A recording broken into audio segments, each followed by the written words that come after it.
પાટણ શહેર અને ગ્રામ્ય વિસ્તારોમાં હજારો રેશન કાર્ડ ધારકોની ઈ-કેવાયસીની કામગીરી તારીખ 30 નવેમ્બર સુધીમાં પૂરી કરવાની ડેડલાઇનને સાચવવા માટે અત્યારે પાટણ નગરપાલિકા, રેવન્યુ અને પંચાયત સહિતના વિવિધ વિભાગોના કર્મચારીઓને ખાસ ટ્રેનિંગ આપીને તેઓને અલગ અલગ વિસ્તારોમાં જઈને ઈ-કેવાયસીની કામગીરી પૂરી કરવાનું કામ સોંપતા પાટણ નગરપાલિકા અને મામલતદાર કચેરી સહિતની કચેરીઓમાં અત્યારે સ્ટાફ ઓછો જોવા મળી રહ્યો છે, જેથી અન્ય કામગીરીઓ ઠપ થઈ ચૂકી છે. તો પાટણ શહેરના 97,000 જેટલા રેશન કાર્ડ ગ્રાહકો પૈકી હજુ અનેકની ઈ-કેવાયસી કરવાની બાકી છે, જ્યારે પાટણ તાલુકાના ગ્રામ્ય વિસ્તારોની કુલ 1,75,780 જનસંખ્યામાં 38,845 રેશન કાર્ડ ગ્રાહકોમાંથી કુલ 22,000થી વધુ લોકોની ઈ-કેવાયસી થઈ ગઈ છે અને હજુ 70,000 રેશન કાર્ડ ગ્રાહકોની બાકી છે. ત્યારે શહેરમાં બાકી રહેતા રેશન કાર્ડ ગ્રાહકોની ઈ-કેવાયસીની કામગીરી ઝડપી પૂરી કરવા માટે પાટણના પ્રાંત અધિકારીએ તાજેતરમાં તંત્રવાહકો કર્મચારીઓની તાકીદે તાલીમ બેઠક બોલાવીને તેઓને આ કામગીરી સોંપી હતી, જે સંદર્ભે પાટણ શહેરના રેશન કાર્ડ ગ્રાહકોની ઈ-કેવાયસીનું કામ પાટણ નગરપાલિકાની વિવિધ શાખાઓમાં કોમ્પ્યુટર ઓપરેટર કર્મચારીઓને તાલીમ આપીને સોંપવામાં આવ્યું છે અને દરેકને શહેરની 6 વોર્ડ ઓફિસો ખાતે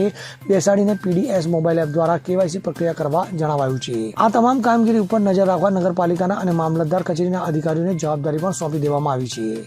બ્યુરો રિપોર્ટ CN24 ન્યૂઝ. હવે જુઓ દેશ દુનિયાની તમામ ખબરો તમારી આંગળીના ટેરવે.